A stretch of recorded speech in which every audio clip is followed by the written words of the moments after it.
अब बिहार में भाजपा अपना सीएम बनाना चाहेगी, नीतीश जी को केंद्र भेजेगी और 2024 में डट कर चुनाव लड़ना चाहेगी। बीजेपी का ये पूरा प्लानिंग है 2024 में किसी तरह उनको 30 से 35 सीटें चाहिए और बिहार में अपना मुख्यमंत्री चाहिए। कि बीजेपी से लगातार फोन के माध्यम से नीतीश कुमार संपर्क कर रहे हैं। तो वो जो एक सर्वे का रिपोर्ट आया 2024 लोकसभा को लेकर, जिसमें 25 सीट बिहार में दिखाया नीतीश तेजस्वी को, वो बहुत बड़ा अलार्मिंग मोमेंट है बीजेपी के लिए। वहीं से बीजेपी सचेत हो जा रही है किसी तरह इस जोड़ी को तोड़ना है। तो वो माहौल बीजेपी बनाना चाह रही है, समझिए वही माहौल क्रिएट किया जा रहा है जिसके मार्फत सीबीआई का रेड पड़ा। कुछ लोग सजा काट कर निकलते हैं और उसके बाद मुस्कुराते हैं और इतने घमंड में बात करते हैं जैसे वो गांधी जी की तरह जेल से निकले हैं। इशारा लालू प्रसाद यादव की तरफ नरेंद्र मोदी ने 15 अगस्त को ही कर दिया। कोई भी व्यक्ति किसी भी दूसरे व्यक्ति को जमीन गिफ्ट क्यों करेगा? अब सीएम बीजेपी किसी तरह बिहार में सीएम की गद्दी चाह रही है और 2024 में बिहार से 35 सीटें चाह रही है। यही दो चीज के लिए ये सारा चीज किया जा रहा है। नीतीश कुमार से बीजेपी क्लोज हो रही है, लालू प्रसाद यादव के परिवार पर छापे पड़ रहे हैं, उनको करप्ट बताया जा रहा है। ये सारी तैयारियां बीजेपी केंद्र लेवल पर कर रही है, जिसका असर बिहार में दिख रहा है। झारखंड में देखिए हेमंत सोरेन को, तो कहीं पर भी अब केंद्र सरकार किसी भी तरह से इन लोगों को बख्शना नहीं चाह रही है। लालू प्रसाद यादव के परिवार पर एक बार फिर से सीबीआई का शिकंजा कसा जा रहा है। कल पटना में 10 सर्कुलर रोड स्थित लालू राबड़ी आवास पर सीबीआई की टीम जाती है। 4-5 घंटे लगातार उनसे पूछताछ होती है और अब देखिए लालू प्रसाद यादव से दिल्ली में उनकी बेटी मीसा भारती और लालू प्रसाद यादव से सीबीआई की पूछताछ चल रही है। तेजस्वी यादव जब पिछली बार सीबीआई का रेड उनके घर पर पड़ा था तब काफ़ी गर्म हो गए थे सीबीआई पर। उसके बाद अब देखिए जिस तरीके से सीबीआई का छापा पड़ रहा है, तेजस्वी यादव कह रहे हैं कि सीबीआई हमारा अपना घर बना ले। वहाँ पर क्या होगा इन जांच का? कहा जा रहा है कि ज़मीन के बदले में नौकरी का मामला है, साल 2004 से 2009 के बीच का। आखिरकार इस जांच का क्या होने वाला है? इसी मुद्दे पर चर्चा करने के लिए हम अपने सहयोगी उदित तारियन जी के साथ जुड़े हुए हैं। उदित जी, क्या होगा इस जाँच का? देखिए, हमने अभी 2 दिन पहले एक विश्लेषण किया था, एक डिस्कशन किया था, जिसमें हमने ये चर्चा किया कि नीतीश कुमार बीजेपी के लगातार संपर्क में आते जा रहे हैं और 5 तरीके से हमने समझाया था, 5 फैक्टर्स हमने बताया था। राजनाथ सिंह का कॉल, अमित शाह का कॉल, तमिलनाडु मामले पर नीतीश और तेजस्वी आमने सामने, कटिहार जाना तारकिशोर प्रसाद के यहाँ। तो इस तरह से हमने बताया था कि कैसे नीतीश कुमार बीजेपी के नज़दीक आ रहे हैं। अब देखिए 2017 में जो बिहार में सत्ता परिवर्तन हुआ था, जो नीतीश कुमार महागठबंधन से एनडीए में चले आए थे, वो किस आधार पर आए थे? उस समय IRCTC घोटाला चल रहा था। जो IRCTC स्कैम हुआ वो भी तभी हुआ जब लालू जी रेल मंत्री थे। जो रांची और पुरी का जो एक होटल का जो टेंडर वाला मामला था, उसमें हुआ क्या था? नीतीश कुमार ने सफाई मांगा था तेजस्वी प्रसाद यादव से।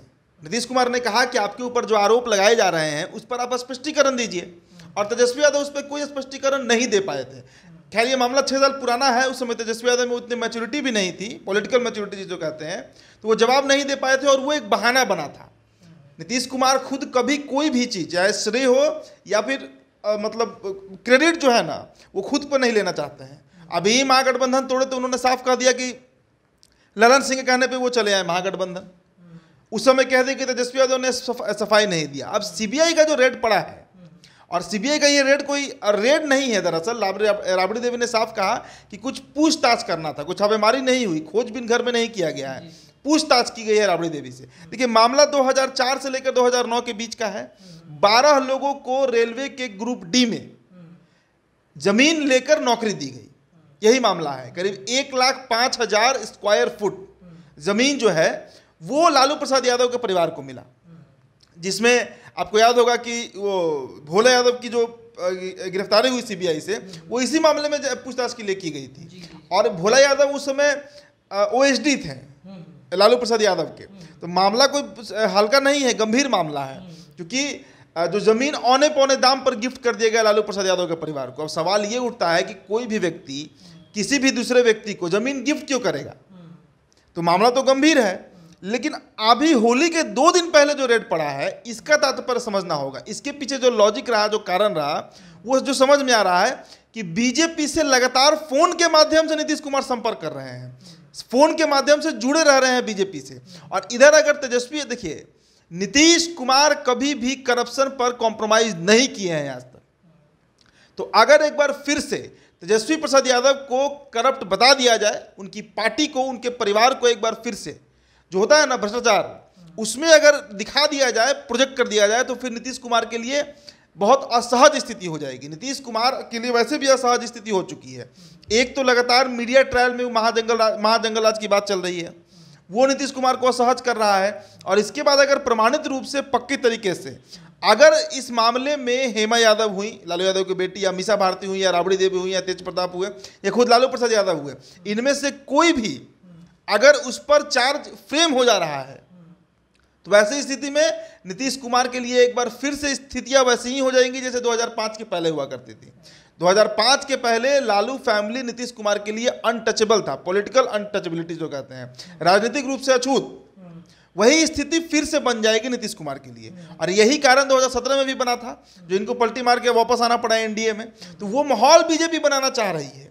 अब समझिए, वही माहौल क्रिएट किया जा रहा है जिसके मार्फत सीबीआई का रेड पड़ा है। और एक बात और बता दे रहे हैं, इसमें कोर्ट ने समन किया है 15 तारीख तक, 15 मार्च की मैं बात कर रहा हूं, अगले 8-10 दिनों के बीच में।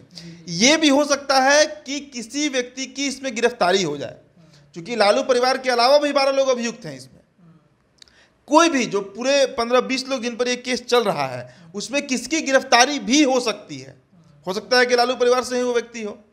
तो वैसी स्थिति में तो पूरी तरह से नीतीश कुमार के लिए डिफेंड करना खुद को असंभव हो जाएगा। क्या कहेंगे नीतीश कुमार?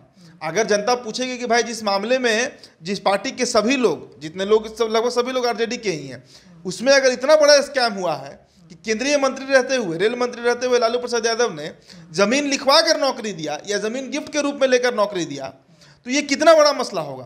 तो इसलिए बीजेपी, देखिए 2024 की तैयारी है ये सब। 2024 में कभी भी याद रखिएगा, और आपको याद होगा इस बार 15 अगस्त को, मतलब 2022 का जो 15 अगस्त था, उसमें नरेंद्र मोदी का भाषण अब याद कीजिए।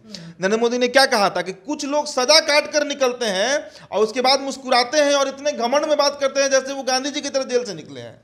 इशारा लालू प्रसाद यादव की तरफ नरेंद्र मोदी ने 15 अगस्त को ही कर दिया था। और उसके बाद देखिए लगातार अक्टूबर में रेड पड़ा, जनवरी में मामला उठा, जो सीबीआई जो केस किया था तेजस्वी यादव के ऊपर, जो इन्होंने धमकाया था सीबीआई को, और फिर ये मार्च, तो लगातार सिलसिलेवार तरीके से ये क्रम चल रहा है। झारखंड में देखिए हेमंत सोरेन को, तो कहीं पर भी अब केंद्र सरकार किसी भी तरह से इन लोगों को बख्शना नहीं चाह रही है। और 24 का लोकसभा आप समझिए, 24 के लोकसभा में अगर नीतीश कुमार तेजस्वी यादव के साथ रह गए, तो जो सर्वे रिपोर्ट भी बता रहा है, जो इंडिया टुडे का mood off nation survey report आया, उसमें भले ही देश में भाजपा को बहुमत देते हुए दिखाया, लेकिन बिहार में 25 सीट चाचा भतीजे की जोड़ी को दिखा रहा है। तो वो जो एक सर्वे का रिपोर्ट आया 2024 लोकसभा को लेकर, जिसमें 25 सीट बिहार में दिखाया नीतीश तेजस्वी को, वो बहुत बड़ा अलार्मिंग मोमेंट है बीजेपी के लिए। वहीं से बीजेपी सचेत हो जा रही है, किसी तरह इस जोड़ी को तोड़ना है। इसीलिए भाजपा करीबी भी, मतलब कह सकते हैं क्लोजनेस जो है वो नीतीश कुमार से फिर से बढ़ा रही है। आप विधानसभा मार्क करिए, विधानसभा में लड़ाई तेजस्वी और विजय कुमार सिन्हा की चल रही है। नीतीश कुमार के खिलाफ बीजेपी के बहुत कम ही नेता बोल रहे हैं या नहीं बोल रहे हैं। नीतीश कुमार भी सॉफ्ट हुए हैं, विजय सिन्हा सॉफ्ट हो ही गए हैं विजय सिन्हा पर। और नीतीश कुमार सिर्फ विजय सिन्हा पर नहीं, विजय सिन्हा बीजेपी कहने पर तमिलनाडु मामले पर इतना बड़ा स्टेप भी लिए हैं। तो उसको अब किसी तरह, आपको याद कीजिए ना, 1.5 महीना पहले भी इस तरह का मोमेंट बना था रेल मंत्रालय को लेकर। हमने कई बार चर्चा किया है उसका, कि रेल मंत्रालय को लेकर नीतीश कुमार से बात चल रही थी। अलग बजट का मांग जो करना, कि रेल बजट अलग से पेश हो, नीतीश कुमार ने जो कहा था, वो क्यों कहे थे? इसीलिए कि उनको रेल मंत्रालय चाहिए था, लेकिन सरकार तैयार नहीं हुई। सुशील कुमार मोदी ने जवाब दे दिया। तो एक बार फिर से बीजेपी उसी मोमेंट को तैयार करना चाह रही है। तो बीजेपी उसी मोमेंट को फिर से तैयार करना चाह रही है, और उसी क्रम में ये छापेमारी हुई है। और 15 मार्च तक का इंतजार कीजिए, हो सकता है कि 15 मार्च तक किसी की गिरफ्तारी भी हो जाए, वो जमीन के बदले नौकरी और नौकरी के बदले जमीन वाले स्कैम में। जी, तो क्या मुख्यमंत्री का चेहरा बीजेपी नीतीश कुमार को बनाएगी? इसके लिए तैयारी चल रही है। देखिए, अब ये बात बहुत, अब कह सकते हैं, सार्थक नहीं है। और नीतीश कुमार भी अब मुख्य, अगर नीतीश कुमार को अच्छा मंत्रालय मिल जाए केंद्र में, तो वो क्यों बिहार के सीएम बनकर रहेंगे? केंद्र की राजनीति पहले भी कर चुके हैं, वाजपेयी जी के समय में भी रेल मंत्री रह चुके हैं। तो अब सीएम, बीजेपी किसी तरह बिहार में सीएम की गद्दी चाह रही है, और 2024 में बिहार से 35 सीटें चाह रही है। यही दो चीज के लिए ये सारा चीज किया जा रहा है। नीतीश कुमार से बीजेपी क्लोज हो रही है, लालू प्रसाद यादव के परिवार पर छापे पड़ रहे हैं, उनको करप्ट बताया जा रहा है। ये सारी तैयारियां बीजेपी केंद्र लेवल पर कर रही है, जिसका असर बिहार में दिख रहा है। और 15 मार्च तक का इंतजार कीजिए, हो सकता है कि नौकरी के बदले जमीन, जो रेल में किया गया ग्रुप डी में, उसमें हो सकता है कि आरजेडी के कुछ लोगों की गिरफ्तारी भी हो जाए, और ये कहना अभी अतिशयोक्ति हो जाएगा, लेकिन हो सकता है कि लालू प्रसाद यादव के परिवार का भी कोई व्यक्ति गिरफ्तार हो जाए इस मामले में। हालांकि तेजस्वी ने पल्ला झाड़ दिया। कल तेजस्वी यादव ने कहा कि कोई भी केंद्रीय मंत्री नौकरी दे ही नहीं सकता है, वो विभागीय काम है और उसमें एक क्रमशः एक काम चलता है, मतलब एक प्रोसेस है, उस प्रोसीड्यूर से होते हुए ही नौकरी मिलता है। लेकिन विभाग जो है वो भी मंत्रालय के अंदर ही आता है, ये तेजस्वी यादव बोलना भूल गए।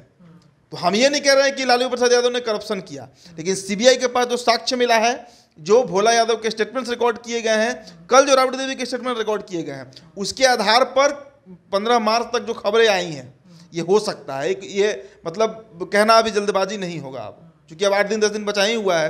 तो बीजेपी का ये पूरा प्लानिंग है 2024 में किसी तरह उनको 30 से 35 सीटें चाहिए और बिहार में अपना मुख्यमंत्री चाहिए रखने। तो नीतीश कुमार को केंद्र भेजने की तैयारी बीजेपी कर रही है। बीजेपी और नहीं तो क्या, अब नीतीश कुमार बीजेपी के, अगर मान लीजिए बिहार के मुख्यमंत्री बनते भी हैं नीतीश कुमार, तो उनका ऐसे ही एंटी इनकम्बेंसी बहुत ज़्यादा है उनके साथ, और क्रेडिबिलिटी उनकी खराब हो चुकी है। केंद्र अगर जाएंगे तो फिर यहाँ पर जेडीयू भी सर्वाइव कर जाएगा, और यहाँ पर बीजेपी का अपना मुख्यमंत्री अगर एक बार आ गया तो फिर 2025 में मजबूती से ये लोग चुनाव लड़ भी पाएंगे। लेकिन अगर नीतीश कुमार फिर से मुख्यमंत्री बने एनडीए में जाकर, तब स्थिति एनडीए की बहुत खराब हो जाएगी और नीतीश कुमार से अधिक बीजेपी की स्थिति खराब हो जाएगी। बीजेपी उसके बाद फिर 25 में लड़ाई नहीं कर पाएगी, और ना ही तो वोटर्स के बीच जाकर ये कह पाएगी कि हमको वोट दीजिए, क्योंकि बार बार कभी इधर कभी उधर और एक ही व्यक्ति को आप बनाए जा रहे हैं। तो ये बीजेपी के लिए आत्महत्या मतलब वाला स्टेप हो जाएगा, आत्मघाती स्टेप हो जाएगा। तो बीजेपी ये काम नहीं करने जा रही है कभी भी। अब बिहार में भाजपा अपना सीएम बनाना चाहेगी, नीतीश जी को केंद्र भेजेगी और 2024 में डट कर चुनाव लड़ना चाहेगी। तो बीजेपी तैयारी कर रही है चाचा भतीजे की जोड़ी को तोड़ने के लिए, क्योंकि उसे 2024 और 25 में बिहार में अपनी सरकार बनानी है। क्या होगा 15 मार्च का इंतज़ार हम सभी को होगा। 15 मार्च के दिन जो कुछ भी होगा उससे हम आपको लगातार रूबरू कराते रहेंगे। ये चर्चा कैसी लगी ज़रूर बताइएगा। फिलहाल के लिए इतना ही, बहुत बहुत धन्यवाद।